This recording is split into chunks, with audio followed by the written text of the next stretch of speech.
New episode.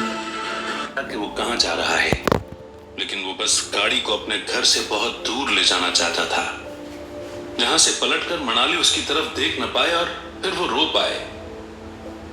वो उस बात से थोड़ा सा खुश था कि मनाली की आंखों में आंसू नहीं है, लेकिन थोड़ा सा परेशान भी था क्योंकि वो कुछ कह नहीं रही थी। एक दो बार उसने आंखें टेढ़ी करके मनाली की तरफ देखा जरूर था, पर बस वो गहरी गहरी सांसें ले रही थी और सामने की तरफ देख रही थी। तब आदित्य ने सोचा कि उसे अब आगे कहां जाना चाहिए और क्या करना चाहिए। उसके मन में सुशील की बात चलने लगी कि उसे कहीं न कहीं से पैसे अरेंज करने पड़ेंगे, वरना बहुत दिक्कत आ जाएगी। पहले उसे कंपनी का ख्याल आया कि वहां से वो पैसे ले सकता है, लेकिन उसे पता था कि शारदा कभी भी ऐसा नहीं करेगी। उसके बाद उसे अपने घर और परिवार की कंपनी के बारे में याद आया कि वो वहां से पैसे मंगा सकता है, लेकिन जिस तरह की हालत उसके घर और कंपनी की थी, जहां दादाजी को हार्ट अटैक भी आया था, उससे ये तो साफ था कि उनकी फाइनेंशियल कंडीशन सही नहीं है और वो शायद आदित्य को अभी पैसे न दे पाए। कितने की बैटिंग होनी थी और कितने पैसे हर फाइट पर लगने थे, आदित्य को इस बात का अंदाजा नहीं था। इसलिए अगर उसे किसी से पैसे मांगने भी पड़े तो करीब 10 से 15 करोड़ होना तो बहुत जरूरी है। वो यही सोच रहा था कि अचानक से उसके मन में वजीर का ख्याल आया। वो वजीर से पैसे ले सकता है, लेकिन फिर उसने सोचा कि वो उसकी मदद क्यों करेगा। वो पहले ही आदित्य से इस बात पर से नाराज है कि उसने झूठ बोलकर उसका यूज किया, और वो सुबीर की भी बात मानता है, इसलिए शायद आदित्य की मदद कभी करे ही नहीं। तब उसे गौतम की बात याद आई, जो उसने सुशील के बारे में आदित्य को बताई थी। अगर आदित्य रजिया की मौत का असली सच वजीर को बताएगा और उससे बात करके उसे कंफर्ट करेगा, तो शायद वजीर भी उनकी फैमिली को नफरत की नजरों से देखेगा और वो आदित्य का साथ जरूर देगा। उसके बाद आदित्य उससे अपने ऊपर पैसे लगवाने को कहेगा और इस तरह उसकी पैसों की चिंता खत्म हो जाएगी। आदित्य ने यही बात सोचकर यू टर्न लिया। तब मनाली ने घर से निकलने के बाद पहली बार उसकी तरफ देखा और पूछा, हम कहां जा रहे हैं आदित्य? हम नहीं मनाली, सिर्फ मैं जा रहा हूं। तुम मुझे वजीर के यहां पर ड्रॉप करोगी और फिर उसके बाद तुम अपने घर चली जाओगी। आदित्य ने बिना मनाली की तरफ देखे हुए कहा। वो इंतजार कर रहा था कि जैसे मनाली कुछ कहेगी, लेकिन अगले ही पल उसे सिसक की आवाज सुनाई दी। जब उसने पलट कर देखा तो पाया कि मनाली फिर से रो रही थी और उसका दिमाग फिर से काम करना बंद कर गया। उसने पहले गाड़ी को साइड में फुटपाथ पर पार्क किया और फिर उसने एक हाथ उसके कंधे पर रखा और पूछा, क्या हुआ मनाली? तुम अपने घर नहीं जाना चाहती क्या? अगर ऐसा है तो तुम मुझे बोल दो, मैं तुम्हें कहीं और ड्रॉप कर दूंगा, फिर तुम वहां चले जाना, क्योंकि मैं तुम्हें अपने साथ थोड़े टाइम के लिए नहीं रख सकता। मुझे ट्रेनिंग करनी है और कुछ दूसरे काम भी फाइट शुरू होने से पहले निपटाना है, पर मैं तुम्हें अकेला भी नहीं छोड़ सकता, तो तुम्हें कहीं ना कहीं किसी के साथ तो रहना ही होगा। बताओ कहां जाना चाहोगी तुम? आदित्य के सवाल को सुनकर मनाली ने कुछ देर के लिए रिस्पॉन्स नहीं किया और वो बस यूं ही रोती रही, जहां पर आदित्य इंतजार कर रहा था कि वो कुछ कहे और फिर वो आगे की बात कर सके। 2 दिन बाद से फाइट शुरू होने वाली थी और उसे साधना के साथ साथ ट्रेनिंग करके अपनी एनर्जी को भी इतना एफिशिएंट बनाना था कि वो ज्यादा से ज्यादा टिक पाए, क्योंकि अब वो फल पर भी रिलाय नहीं कर सकता है। उसे अंदर से थोड़ी सी बेचैनी थी और वो चाहता था कि मनाली जल्दी से बात खत्म करके अपने घर चली जाए और आदित्य वजीर के पास।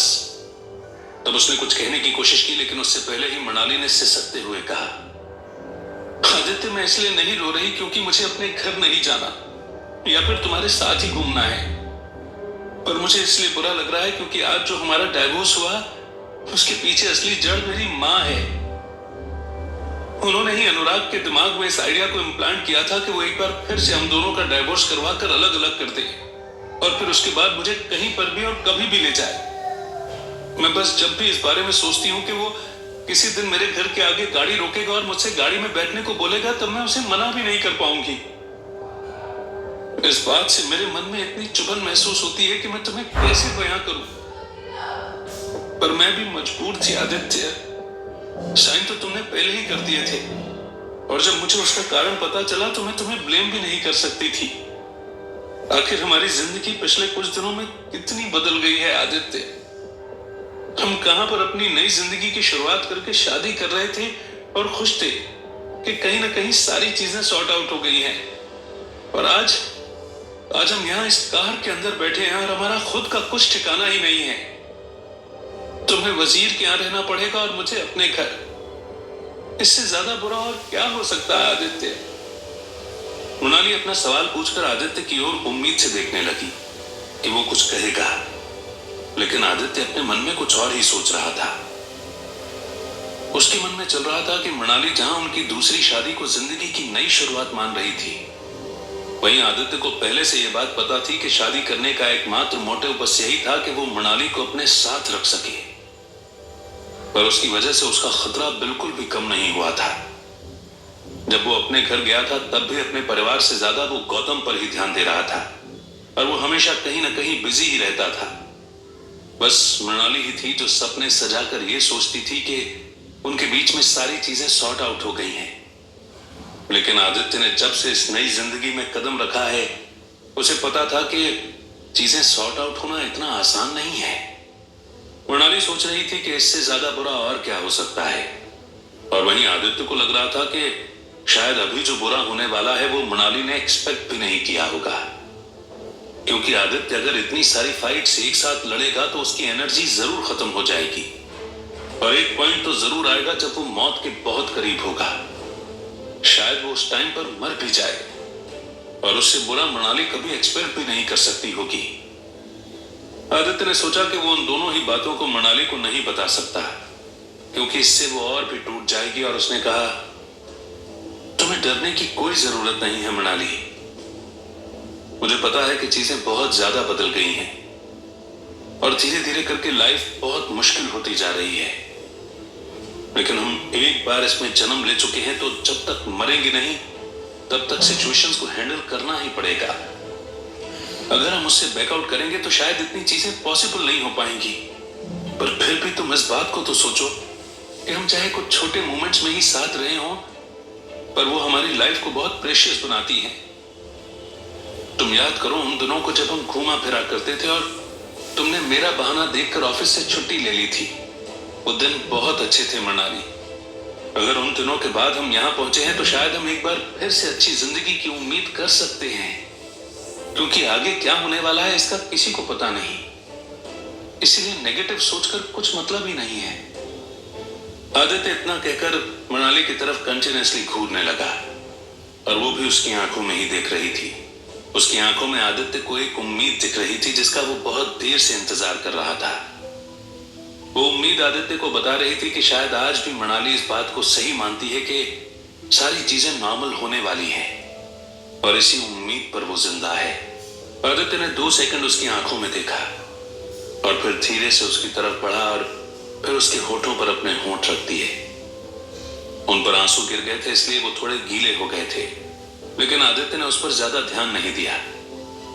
उसके लिए ये सबसे बेस्ट किस थी जैसे उसने आज तक एक्सपीरियंस नहीं की थी, और शायद इसलिए क्योंकि अब बिछड़ने का समय आ गया था। वो हर सिचुएशन में मृणाली का आखिरी टच अपने साथ रखना चाहता था। मृणाली ने भी अपनी आंखें बंद कर ली थी और उसका साथ दे रही थी। फिर जब 2 मिनट बाद दोनों अलग हुए तो मृणाली ने आदित्य की आंखों में देखा और फिर एकदम से उसे गले लगाते हुए कहा, मैं हमेशा तुम्हारी रहूंगी आदित्य, चाहे कुछ भी हो जाए, चाहे धरती फट जाए या आसमान मुझे निगलने की कोशिश करे, पर मैं तुम्हारी इस याद को और तुम्हारे एहसास को कभी भी अपनी जिंदगी से नहीं निकाल पाऊंगी। तुम भी बस मेरे ही बने रहना आदित्य, और कोशिश करना कि चीजें बिगड़ने से पहले सब कुछ सही हो जाए और हम फिर से एक हो जाएं। हाँ मृणाली, मैं बिल्कुल कोशिश करूंगा। अब देखो टाइम ज्यादा हो गया है और हमें जल्दी जल्दी अपने डेस्टिनेशन पर जाना होगा ताकि हम आगे का काम कर सके। तो क्या मैं गाड़ी आगे चलाऊं? हाँ आदित्य, मृणाली ने कहा, लेकिन फिर भी उसने आदित्य को छोड़ा नहीं था और वो जैसे वहां से हटना नहीं चाहती थी, और आदित्य ने भी उसे हटाने की कोशिश नहीं की। फिर 2 सेकंड बाद वो खुद ही हट गई। उसने अपनी आंखों से आंसू पोंछे और फिर सामने की तरफ देखने लगी। आदित्य को उसके चेहरे पर अब दुख नहीं बल्कि थोड़ी सी खुशी दिख रही थी, और इस बात को सोचकर वो खुद भी खुश था, इसलिए उसने गाड़ी आगे बढ़ा दी। गाड़ी चलाते हुए उसे अब थोड़ा सुकून मिल रहा था कि आखिरकार उसने मृणाली को दुख के भंवर से बाहर निकाल लिया। और आज जब वो सोएगी तो एटलीस्ट रोते हुए या फिर दुख मनाते हुए नहीं सोएगी। आदित्य भी उसके बारे में ना सोचकर अपनी फाइट और साधना पर कंसंट्रेट कर पाएगा। इसी चीज की सोच ने उसे गाड़ी की स्पीड थोड़ी सी बढ़ाने पर मजबूर कर दिया था। कुछ 10 मिनट में ही वो वजीर के घर के बाहर पहुंच गया। उसने गाड़ी को साइड में रोका और फिर बिना कुछ कहे ही वो दोनों अपनी जगह पर से उतर गए। आदित्य वहीं पर खड़ा रहा जबकि मृणाली घूमते हुए आई और ड्राइविंग सीट पर बैठ गई। उसके बाद आदित्य अभी भी उसकी तरफ ही देख रहा था और इंतजार कर रहा था कि शायद वो कुछ कहेगी, लेकिन मृणाली ने कुछ नहीं कहा।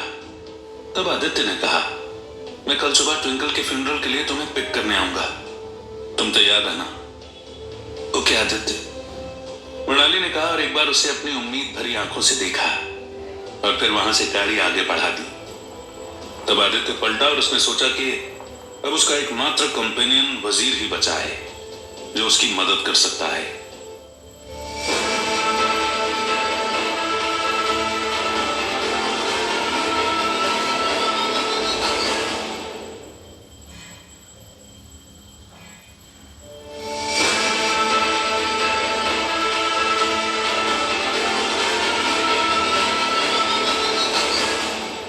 आदित्य जब वजीर के घर के बाहर खड़ा था तब उसका मन थोड़ा सा मचल रहा था कि वो अंदर जाए या नहीं, लेकिन उसे पता था कि वजीर के अलावा कोई भी उसकी मदद नहीं कर सकता।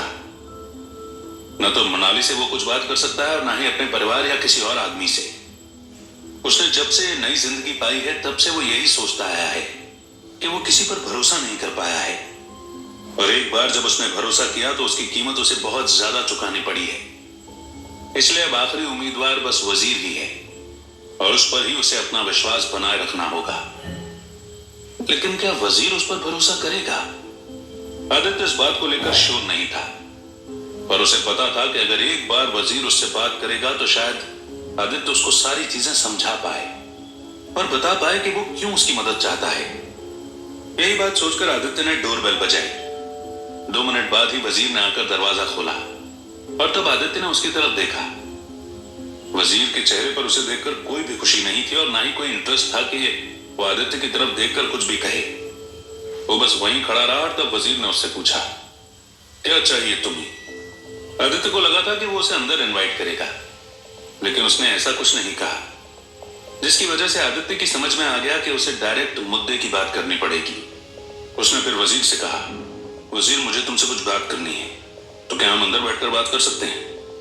नहीं, मैं गद्दारों को अपना दोस्त नहीं बनाता और मैं तुम्हें तो अपने घर के अंदर आने ही नहीं दूंगा।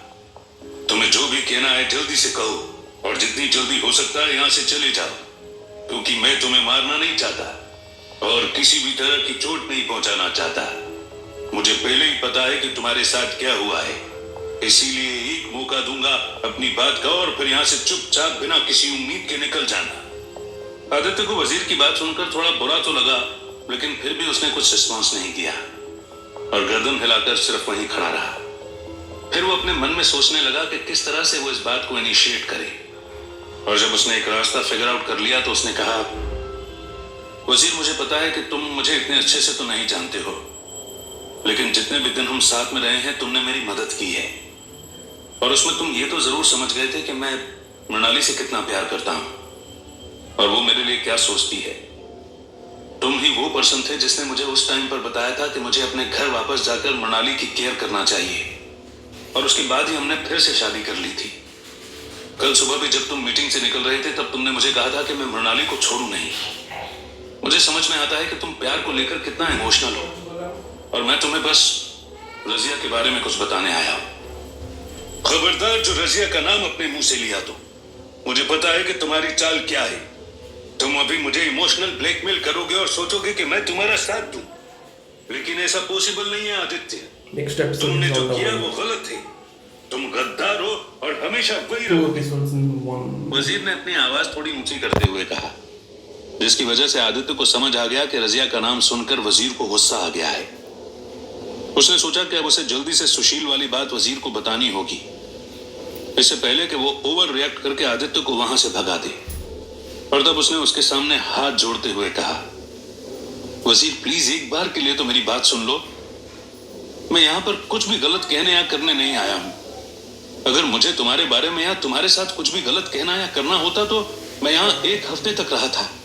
तब मेरे पास बहुत अच्छी अपॉर्चुनिटी थी, लेकिन मैंने कुछ भी नहीं किया। तुम बस बात का भी तो थोड़ा ख्याल रखो कि मैं तुम्हें कभी कोई चोट नहीं पहुंचाऊंगा। आदित्य की बात सुनकर वजीर ने कुछ रिस्पॉन्स नहीं किया, लेकिन वो अपने मन में कुछ सोचने लगा। आदित्य को समझ आ गया कि वजीर शायद यही सोच रहा है कि वो बात सही है कि उसने कुछ भी नहीं किया। फिर वजीर ने थोड़ा आगे आकर घर का दरवाजा अपने पीछे बंद किया और आदित्य से कहा, जो कहना है जल्दी कहो, मेरे पास ज्यादा टाइम नहीं है। और याद रखना कि अगर वो फालतू की बात हुई या उसमें मेरा थोड़ा भी टाइम वेस्ट हुआ तो मैं तुम्हें आज सही सलामत घर नहीं जाने दूंगा। कुछ न कुछ नुकसान तो तुम्हारा भी होगा ही सही। मैं वादा करता हूं वजीर कि वो फालतू की बात बिल्कुल नहीं होगी, आदित्य ने कहा। फिर वजीर ने कुछ रिस्पॉन्स नहीं किया। तब उसे समझ आ गया कि वजीर उसकी बात को स्टार्ट करने का इंतजार कर रहा है। और फिर आदित्य ने कहा, वजीर मुझे नहीं पता कि मैं ये बात कैसे कहूं, मगर आज से 2 साल पहले जब रजिया का एक्सीडेंट हुआ था तो वो कोई अनप्रेडिक्टेबल चीज नहीं थी, बल्कि आज से 2 साल पहले सुशील और गौतम यहां पर रहने आए थे और गौतम को रजिया बहुत पसंद आ गई थी, जिसकी वजह से ही सुशील ने उसका एक्सीडेंट करवा दिया था। मुझे पता है कि तुम्हें इस बात को मानने में थोड़ी सी मुश्किल होगी, पर तुम इस बात को तो सोचो कि जब तुम्हारा बच्चा पैदा होने वाला था उसके जस्ट पहले से ही अचानक तुम्हारा एक्सीडेंट क्यों हो गया। और अगर तुम्हें वो दिन अच्छे से याद होगा तो शायद तुम्हें पता चलेगा कि जो भी गाड़ी तुम्हारी कार के सामने आई थी वो जानबूझकर उस तरफ आई थी जहां तुम गाड़ी चला रहे थे। इसका मतलब यही है वजीर कि जो भी हुआ वो सारी चीजें प्लान्ड थी। आदित्य इतना कहकर एक बार चुप हुआ और इंतजार करने लगा कि कहीं वजीर कुछ कहेगा, लेकिन जब उसने कुछ नहीं कहा तब आदित्य को समझ आ गया कि वो अपने मन में उस इमेज को ला रहा है जो उसने उससे कही थी। वहीं दूसरी ओर वजीर के मन में यही चल रहा था कि आज से 2 साल पहले एक नीले कलर का ट्रक उसकी कार के सामने रॉन्ग साइड से आ रहा था। उसने बहुत बार हॉर्न बजाकर उसके ड्राइवर को वार्न करने की कोशिश की थी कि वो सामने से आ रहे हैं, लेकिन फिर भी वो सीधा आता रहा। वजीर ने 1-2 बार लेन चेंज करने की कोशिश भी की थी, पर उसके बाद भी वो ट्रक ऐसे ही आता रहा। फिर जब उसकी स्पीड ज्यादा बढ़ गई तब वजीर आगे पीछे संभाल नहीं पाया और उसका एक्सीडेंट हो गया था। इसका मतलब यही था कि वो एक प्लानिंग थी। तब उसने आदित्य की तरफ हैरान होकर देखा और पूछा, मुझे इसके बारे में हल्का हल्का याद है, लेकिन उससे ये तो प्रूफ नहीं होता ना कि वो सुशील ने ही भेजा है। तुम इतना श्योर कैसे हो सकते हो? वजीर के सवाल को सुनकर आदित्य को थोड़ा सा रिलीफ हुआ था कि वो एटलीस्ट उसकी इतनी बात पर विश्वास कर चुका था। और तब आदित्य ने आगे कहा, हाँ वजीर, मैं मानता हूं कि इस बात को लेकर मैं श्योर नहीं हो सकता, लेकिन मुझे पता है क्योंकि मुझे कल के दिन ही गौतम ने इसके बारे में बताया था। दरअसल जब गौतम यहां पर आया था तो उसे तुम्हारी पत्नी बहुत पसंद आ गई थी और वो एक रात उसके साथ सोना चाहता था।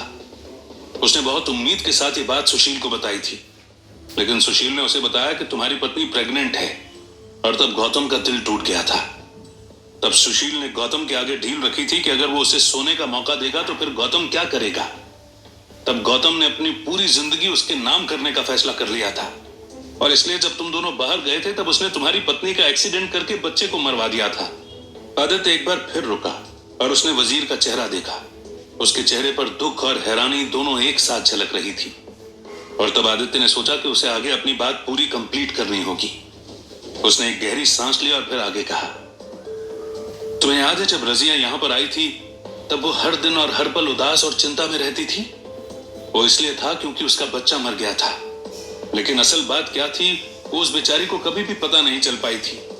वो बहुत ही गिरे हुए लोग थे वजीर, और उन्होंने उसकी इस उदास और दुख भरी जिंदगी का फायदा उठाने की कोशिश की।